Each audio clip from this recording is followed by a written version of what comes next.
Napakalaking bagay po yung issue ng tukso sa buhay na espiritual. Temptation is a big deal, it's a big issue, but largely understudied. Temptation is largely even misunderstood. What is temptation really? Ano ba talagang ibig sabihin ng tukso ng temptation na yan? Atin pong pag-aaral ngayon, pinamagatan natin the core issue of temptation. Ano ba talaga ang puso, ang gitna, ang laman, ang diwa ng tukso? Panginoon namin sa langit, salamat sapagkat kayo Diyos na nagpapaliwanag. Papagliwanagin niyo po ang aming isip at ipaliwanag niyo po sa amin higit pa ang kahulugan ng temptation. Sa paglapit namin sa iyo, nais namin Panginoon walang hadlang, humihiling po kami ng paglilinis, pagpapatawad, buuin niyo po ang aming mga kasiraan, ituwid ang aming mga kalikuan, linisin ang mga karumihan namin. Patawarin niyo po kami sa mga kasalanan namin, sa mga pagkukulang, sa mga pagkahibang at pagkalasing sa buhay, patawarin niyo kami. Nais naming magbalik loob sa inyo, bigyan kayo ng pinakamagandang pagsamba, pinakamagandang attitude, Panginoon. At nais namin kayo maging sentro ng aming buhay. We enthrone you in our lives, rule as King, guide us and love us as Father. Lord, move in our midst and heal us, teach us, protect us from lies and falsehood. And also, Lord, we ask you, protect us from evil men, from evil spirits, and from our own weaknesses. Lead us, teach us. In the name of Jesus, your Son, our Lord, we pray. Napakalaking issue po ang temptation at makikita natin ang dalawang uri ng temptation na siguro ay pwedeng pagkuhanan ng maraming mga prinsipyo sa pag-unawa at sa pakikihamok at pakikibaka dito sa tinatawag nating tukso sa buhay. One of the greatest references is the temptation of Jesus, the so-called temptation of Jesus. Here we see clash and tension and warfare. We see the Spirit of God moving against the spirit of the devil, or more precisely, the spirit of the devil attempting to clash against the Spirit of God. And the very battleground was the person, the mind, the body of Jesus. Ang lahat ng giyera ay mayroong battleground. Itong temptation na ito, ang battleground ay ang isip, ang buong katauhan, ang buong espiritu, ang katawan ng Panginoong Jesus. Matthew chapter 4, verse 1. Then Jesus was led by the Spirit into the desert to be tempted by the devil. Pagkatapos si Jesus ay dinala ng Espiritu sa ilang upang tuksohin ng Diablo. Nakikita po natin dito yung interaction ng good and evil, the interaction between the Spirit of God and the devil, that it was the very Spirit of God that brought Jesus to the desert, thereby to be tempted by the devil. So meron ito na interaction of the two forces. And let's take a look at the phases and the forms of the temptation of Jesus. Sa atin pong pagbabalik tanaw dito sa panunukso kay Jesus, ay maaari tayong makakuha ng mga prinsipyo na pwede natin gamitin sa sarili nating buhay at sa mga tukso na ating natatanggap. First of all, the first temptation was about bread. May kinalaman sa tinapay na siyang pagkain noon sa Israel. Kung ano man ang pagkain sa anumang kultura, yun ang katumbas nito. Matthew 4, 2-4. After fasting 40 days and 40 nights, he was hungry. The tempter came to him and said, "If you are the Son of God, tell these stones to become bread." Jesus answered, "It is written, man does not live on bread alone, but on every word that comes from the mouth of God." So here, the deeper concept of the temptation was the clash between two ideas. It was not just about bread. One was the idea of Satan. If you are the Son of God, tell these stones to become bread. It was Satan's idea. It was Satan's word. So ang isinagot ni Jesus, it is written, man does not live on bread alone, but on every word that comes from the mouth of God. Not the word that comes from the mouth of Satan, but the word that comes from the mouth of God. And Jesus was quoting Deuteronomy chapter 8, verse 3. So Satan offers a word, the Lord counters it with another word, and this is the word of God as recorded in the Bible. So word against word. There was a genuine need, obviously.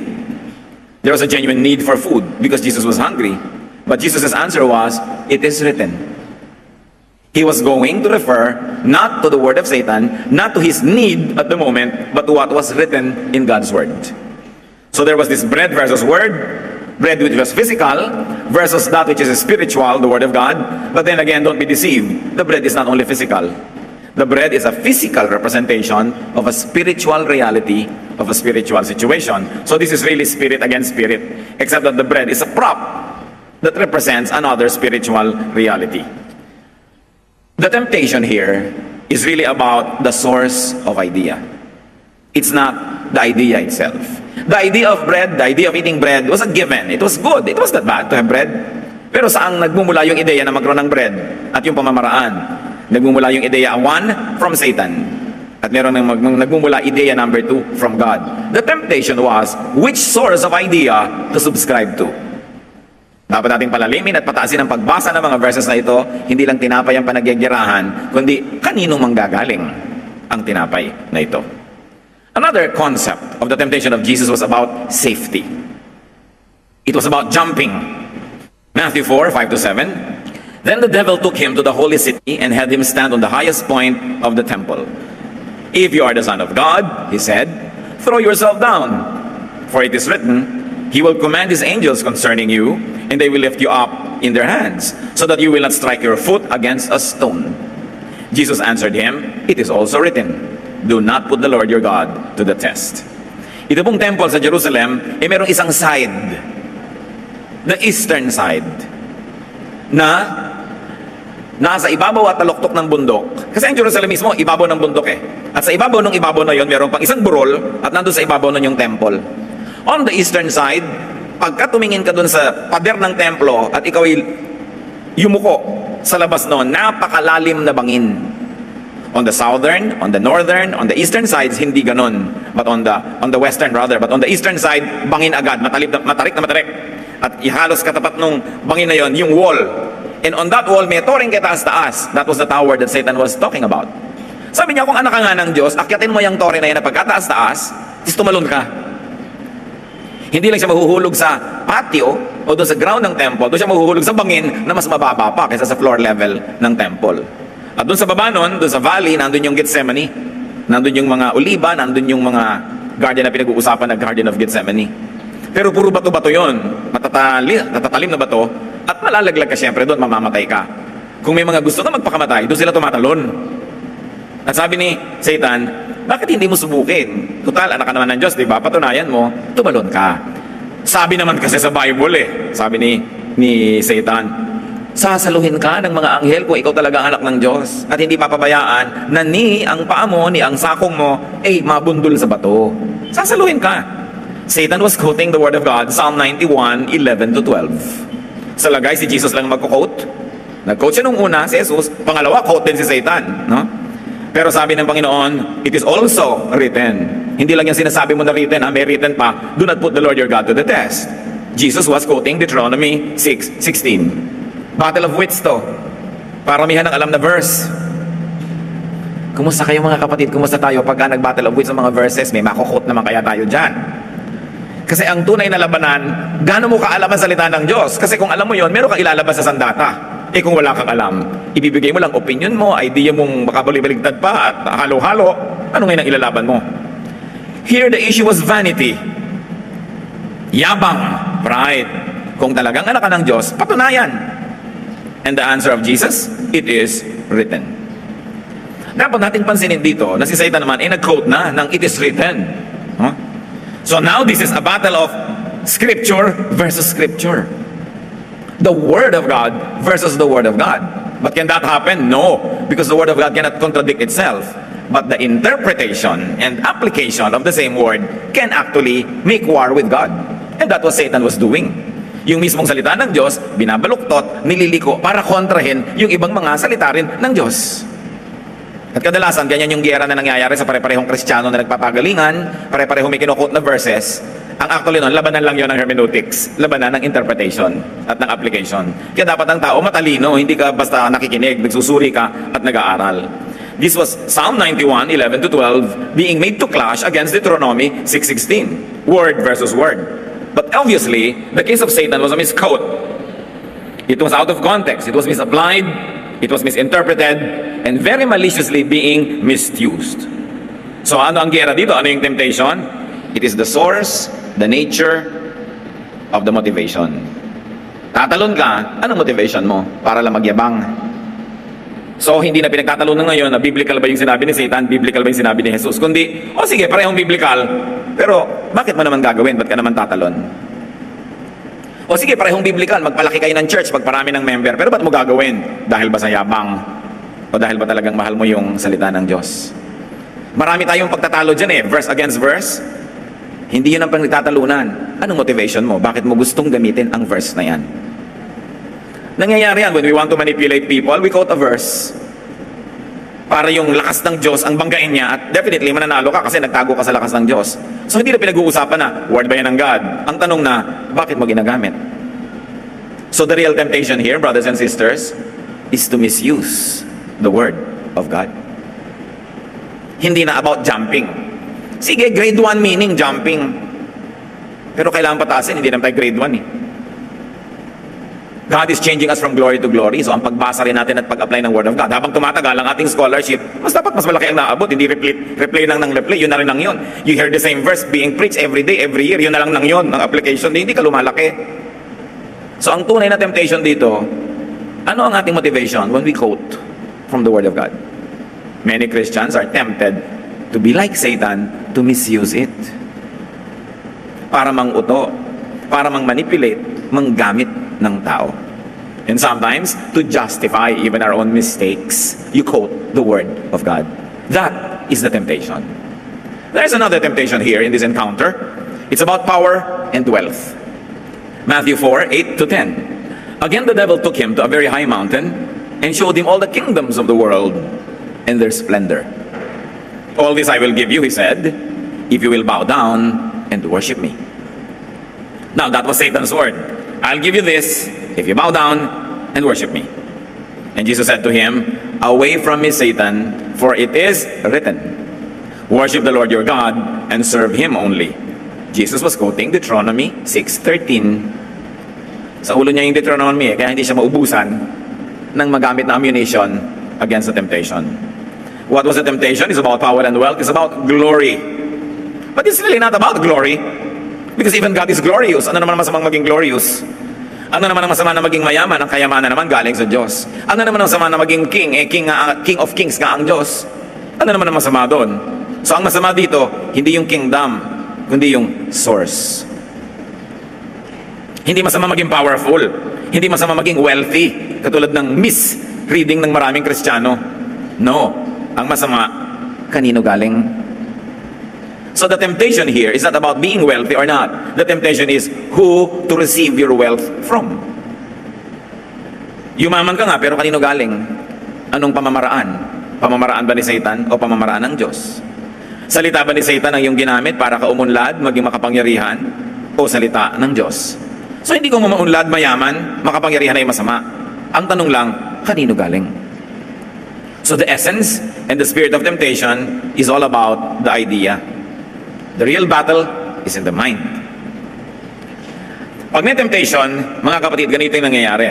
The devil offers an idea, katulad ng temptation ni Jesus. Jesus counters the idea with another idea, very specifically with the written idea of God. Yun ang labanan. Idea against idea. The true evil was not bread, because even Jesus ate a lot of it in his lifetime.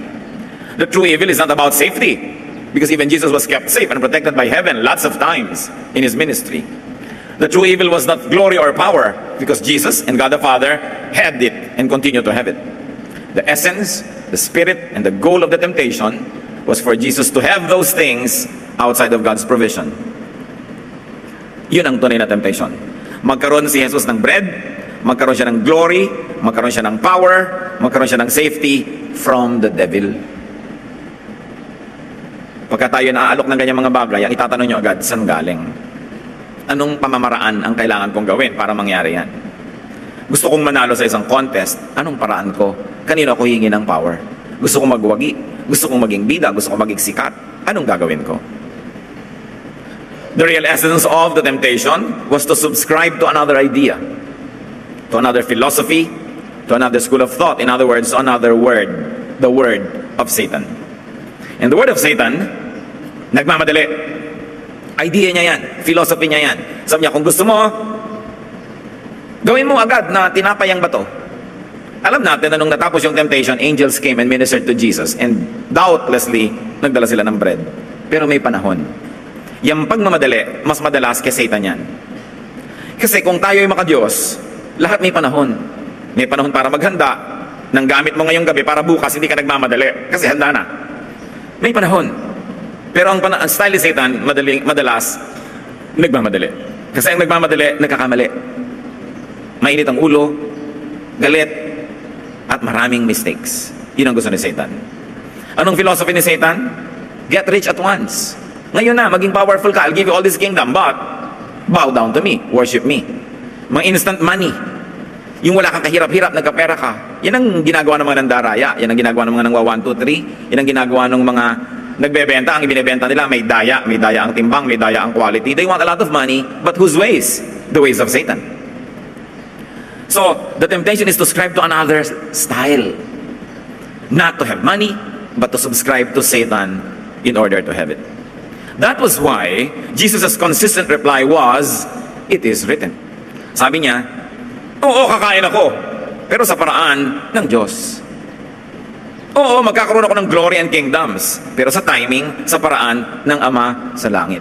Oo, magiging ligtas ako, pero sa paraan ng Diyos. At hindi ko ilalagay ang sarili ko sa walang kakwenta-kwentang panganib para lang mapatunayan na ililigtas ako ng Diyos. That was the way. So the Lord in effect was saying, I subscribe to what has been written. I subscribe to an already set philosophy and reality and frame of mind, so why try to entice me to subscribe to another? Dapat nating namnamin yun. Balikan natin ang mother of all temptations. Kung merong mother of all temptations, New Testament, meron din sa Old, the temptation of Eve and Adam. Genesis 3, 1-5. Now the serpent was more crafty than any of the wild animals the Lord God had made. He said to the woman, did God really say, you must not eat from any tree in the garden? You see, Satan was trying to question the idea of God that Adam and Eve should not eat fruit A. So, ang ina-attack ni Satan, hindi Diyos, yung idea. Talaga nga ba? Sabi nga ba? Verse 2. The woman said to the serpent, we may eat fruit from the trees in the garden, but God said, you must not eat fruit from the tree that is in the middle of the garden. And you must not touch it, or you will die. You will not surely die. So Eve says, God said will die. Satan says, you will not. This is idea against idea. The serpent said to the woman, for God knows that when you eat of it, your eyes will be opened, and you will be like God, knowing good and evil. There was idea one of God, don't eat. Satan offers a contradictory idea, eat. Hindi mo kailangan maging malinaw ang mata para makita mo na naglalabanan yung dalawang ideya. Eat, don't eat.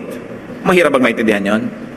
Pero dahil ang linaw-linaw na makita na ito'y magkakontra, at ang linaw-linaw na dapat doon sa sinabi ka ng Diyos sumunod, binulag ni Satan ang mata ni Eve sa katotohanan na yon. Naglagay siya ng offer. Sabi ng Diyos, don't eat. Sabi naman ni Satan, eat. May bonus. You will be like God if you ate.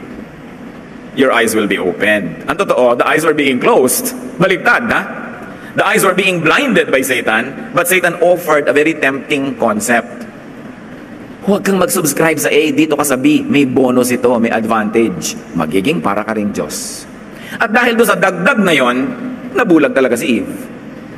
Halos lahat ng may dagdag, mga kapatid, baka may kasamang trick. Bilhin mo ang produktong ito, may kasamang tabo.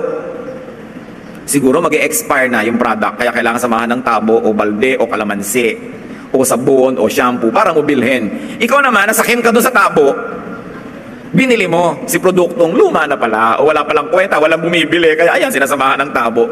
Love ka ba nung tindahan? Bumibili ka na ng isang produkto, bibigyan ka ba ng tabo? No way, hindi ka nun love. Binubulag ka. The store is appealing to your greed. Diba? Yung sale, love ka ba ng store dahil sale? Paano ka magiging love niyan kasi pagtubuhan ka? Bakit may sale? Yun ang pambulag.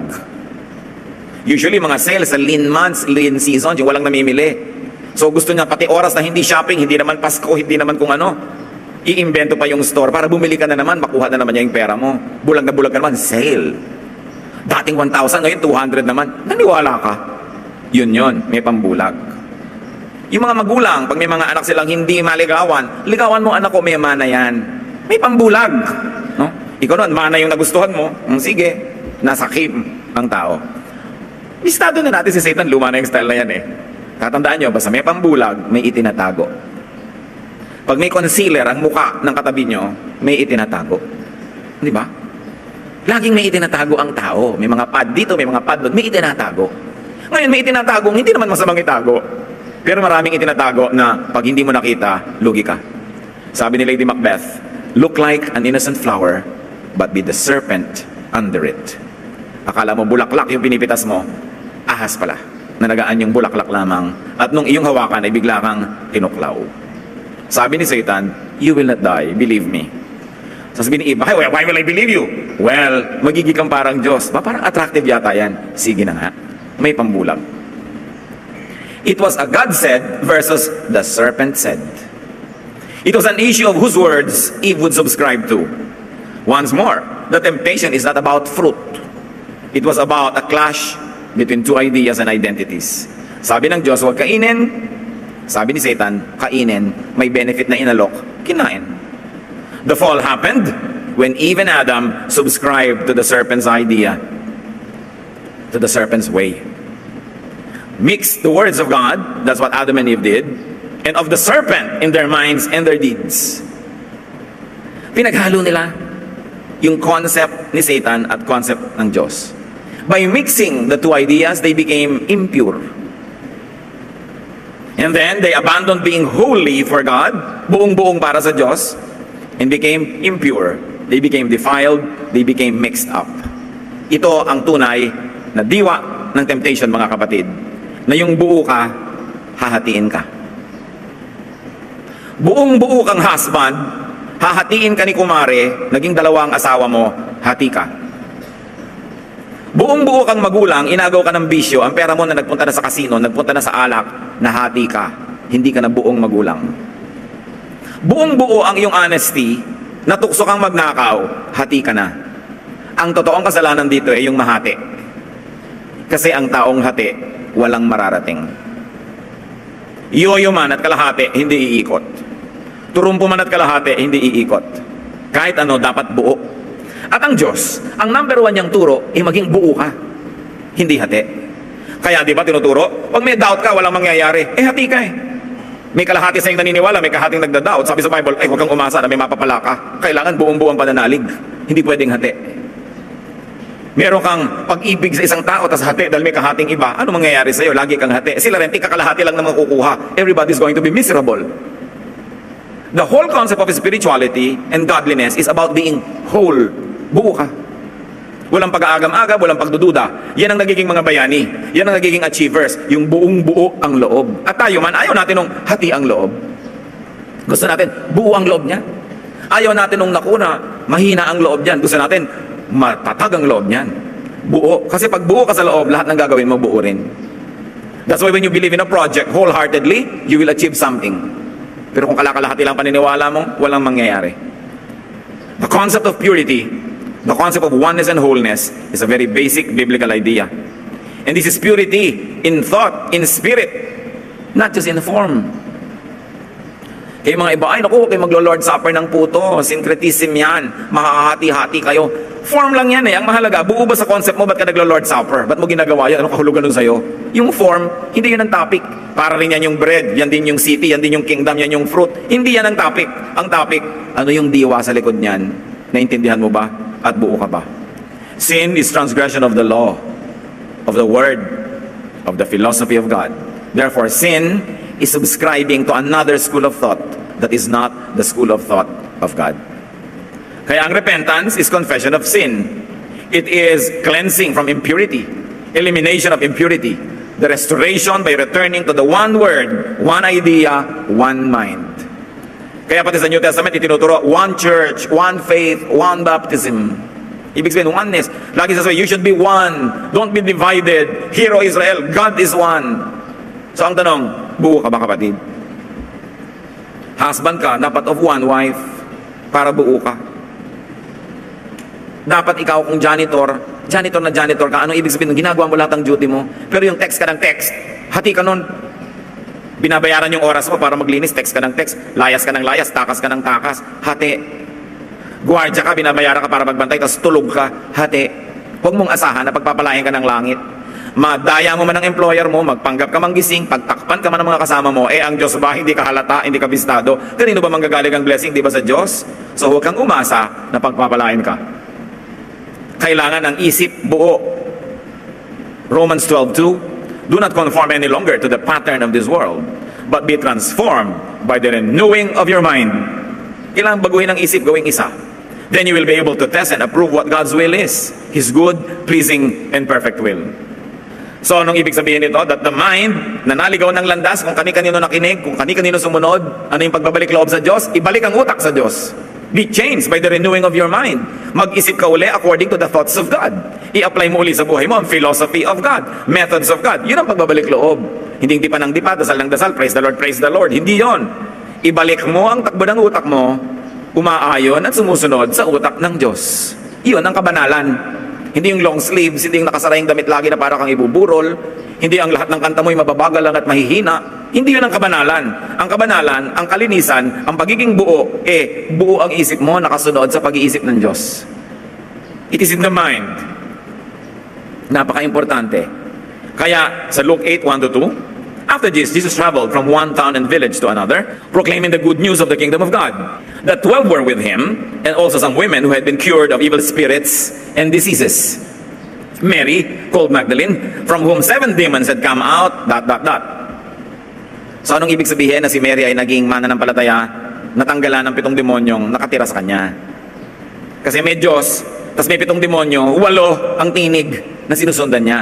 Kailangan palayasin yung 7 para ang matira lang isa. Maging buo uli siya. Therefore, siya ay anak na naman ng Diyos sa turing at sa katotohanan. Ilan ang nakatira sa ating mga demonyo? Ilan ang tinidinig natin? Ilan ang sinusunod natin? Kung ikaw ay anak ng Diyos, palayasin lahat yan. Isa lang ang sinusunod. Hear, O Israel, God is one. And there's only one God. Kaya doon ka lang nakasubscribe. So in a higher level of reading, temptation is not just about bread. It's not just about jumps and kingdoms and wealth. Dahil yun naman hindi masama Kung yun lang per se, no. Temptation is this, and let me be repetitious. It is about who you subscribe to. Kanino ka nakikinig? Whose ideas, whose ways, whose word. Now be careful with God's word being misquoted, because even Satan did that. Temptation is about not being pure or one with. It's not being true to your identity. Ang tukso lagi, hatiin ka. Estudyante ka, hahatiin ka na maglakwatsa para hindi ka maging estudyante half of the time. Tukso yon. Empleyado ka, ang tukso, maglakwatsa ka, nahati ka. Kasi yung mission mo mag-work. When you are not working, hati ka. Pinagkakatiwalaan ka, ito yung pera, hawakan mo, ito yung budget, ito yung susi, tapos magnanakaw ka, hati ka. Kasi pinaglalaban mo yung trust at saka yung untrustworthiness. Hukom ka, pinagtitiwalaan ka na magiging fair, tapos ibebenta mo yung desisyon mo, hati ka. Siguro naman, hindi ko na kailangan isa-isahin pa ibig sabihin ng mahati.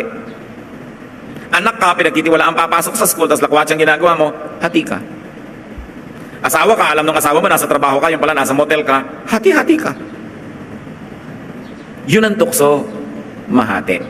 Ayaw ng Diyos ng hati-hati. A one-half Christian is one whole nonsense. So we have to be pure versus impure wife or husband, employer or employee, friend, believer, church member. Member ka na isang church, hindi ka naman fully nagsusupport, hati ka. Kasi member ka, dapat nagpa-function ka hati. Yung mga iba, pati blessing, ninanakaw. Uupo dyan, mabe-bless. Tapos hindi man lang mag-o-offering. Hindi ninakaw mo yung blessing. Karinderya man at umupo ka para kumain, di ba dapat magbayad ka? Yung pagkain lang yun ng katawan, yung pagkain ng kaluluwa, alangan man nakawin mo yun. Sa palagay mo, may nakakalusot, kala lang natin.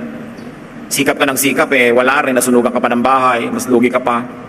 Lumubog sa baha ang piano. Ayan, ayaw tumugtog. Tungtungan mo sa baha ng pakinabangan ng piano.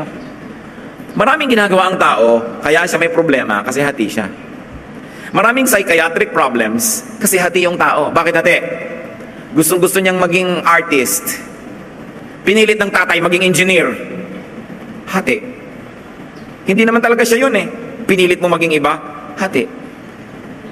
Pagka gusto mo mag-aral, ang tanong agad ng magulang, ano magiging trabaho mo dyan sa pag-aaralan mo? May trabaho ba yan? May sweldo ba yan? Nasa plantilla ba yan ng City Hall? Pag wala, ayaw ni magulang. Alam niyo, maraming magulang sila ang dahilan kaya hati ang anak. Ayaw nilang pagbigyan kung ano yung likas, ano yung totoo, ano yung talent, ano yung inclination. Ipipilit nila, dentist tayong lahat, kailangan maging dentist ka. Bakit ka magbabalay dancer? Walang pera dyan. O nag-dentist, pero hati. Nung 60 years old, nasa mental hospital. Kasi hati, ayaw na ayaw niya makakita ng mga ngalangala, tapos yun ang papatingnan mo sa kanya habang buhay dahil lang may kita doon, hati. Mga kapatid, mag-isip-isip tayo ha, baka kayo hati.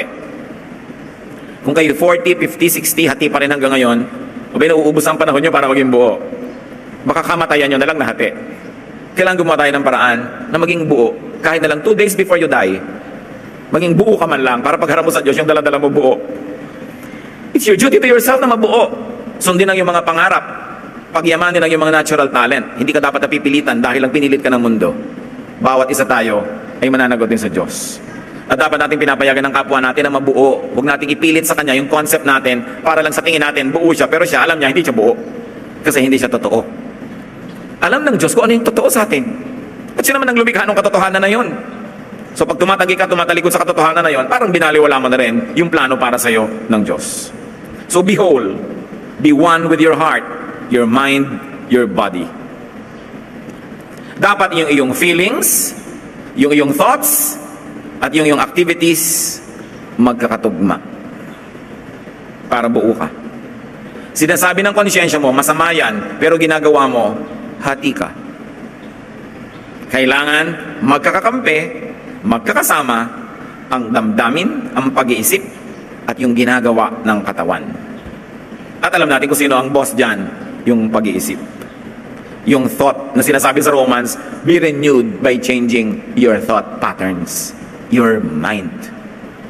Pagka ang iniisip mo, nararamdaman mo at ginagawa mo yung iba-iba, magkakasakit ka kung wala ka pang sakit. Kasi hindi ka buo. Kaya nung araw sinasabi nila marami nakukulam sa probinsya. Sabi nila marami na po possess. Kasi nung araw, lalo na sa mga very conservative communities, ang mga tao hati. Ang mga anak hindi nila nagagawa yung gusto nila. Sinusunod lang nila yung gusto ng magulang. O yung gusto ng community. Pag may iba kang gustong gawin, machichismis ka, paparusahan ka ng community. Kakantsawan ka, mapaparusahan ka. Pinaparusahan kasi ng community yung individual pagka hindi nagko-conform sa kagustuhan ng karamihan. Kaya sa mga ganyang baryo, at sa mga bahay na mahihigpit masyado ang mga magulang, doon maraming mga tinatawag nating nasisiraan ng bait. Tingnan nyo si Sisa, nasiraan ng bait.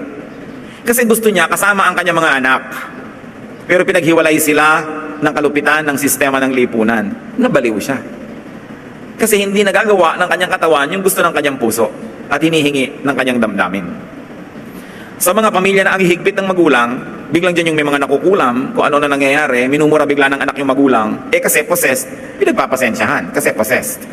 Ang hindi alam ng marami, hindi naman talaga possessed yun. It is a psychiatric situation wherein the reality in you could not be given space to express itself, therefore it does something to be able to express itself, nagiging luka-luka, nagiging possessed kunwari, para magawa pa rin yung gusto. Because there is a lot of repression. It is a coping mechanism. Pati ang kabaliwan is a coping mechanism.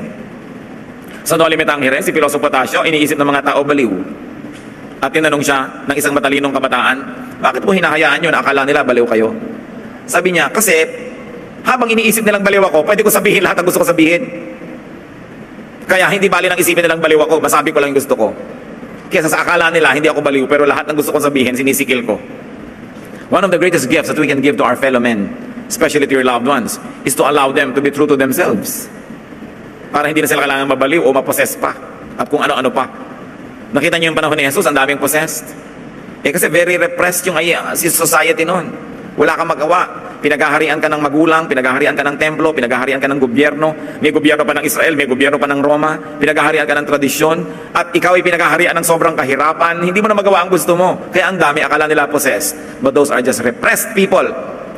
And their subconscious does something so that they could be real to themselves. Yan ang temptation, mahati. Kaya maging sa pananalig, dapat buo. James 1, 6-8. He who doubts is like a wave of the sea, blown and tossed by the wind. That man should not think he will receive anything from the Lord. He is a double-minded man, unstable in all he does. So ayaw ng Bible ng double-minded. Yung lagi nagdadalawang loob, nagdadalawang isip, nalilito. Sabi, wala kang mararating. Romans 7, 19-20, sabi ni Paul, for what I do, is not the good I want to do. No. The evil I do not want to do, this I keep on doing. Now, if I do what I do not want to do, it is no longer I who do it, but it is sin living in me. Blah, blah, blah. Pero ang mahalaga dito, gusto niyang bumait, pero di niya ginagawa. Hati siya. Dapat, kung alam natin kung ano yung tama, yun ang ginagawa ng ating katawan. Do not violate your own conscience. Lalo't ang konsyensya na yan ay nakaayon sa salita ng Diyos, pakinggan yan. Romans 14:23, but the man who has doubts is condemned if he eats, because he is eating it not from faith. And everything that does not come from faith is sin. Sabi niya, ikaw pala sa konsyensya mo, hindi ka dapat kumain yan, tapos kinakain mo, ay nagkakasala ka kasi nilalabag mo yung konsyensya mo. Pero siya, sa konsyensya niya, hindi naman siya nababother, hayaan mo siya, hindi niya nilalabag ang konsyensya niya. Kaya kailangan, ito yung tinasabi dyan, makinig ka sa iyong tinig. So temptation is to be divided, to be confused, to be cut off from God's ways and thoughts, to be untrue to one's godly identity. And it is to be submissive to Satan's thoughts and ways. It's not the bread that's the issue. The issue is, who do you believe in? So saan tayo hati, mga kapatid? Between good and evil? Dapat pa bang hati ang tao dyan? Hindi pa ba malinaw yan? Between God's ways and Satan's ways? Between our true godly identity and the distorted identity being dictated by the world? Like your identity as a husband, di magpaka-husband ka. Tatay ka, di magpaka-tatay ka. Anak ka, magpaka-anak ka. Pag yun ay binaligtad mo, yun ang tunay na temptation na ating sinunod. Ama namin sa langit, nawa ang mga ideya na ito ay lubos naming maunawa. We ask you, Father, to enlighten us, to empower us, so we can move on to higher levels of application of your word. Makita namin, Panginoon, na ang temptation ay yung naghahati sa amin. Turuan mo kami, Panginoon, na maging buo sa kabutihan, buo sa pagiging makadiyos, buo sa iyong panig, at hindi namin ipinahihiram, ipinamimigay ang kalakalahati ng aming puso, kalakalahati ng aming katawan, ng aming paglilingkod, ng aming oras, maging buo kami. Magbulay-bulay tayo, mga kapatid, kung ano pa ang mga kahulugan nito sa ating mga personal na buhay. Gugulin ng ilang panahon, pag-isip-isipan, at pakinggan ang tinig ng Espiritu.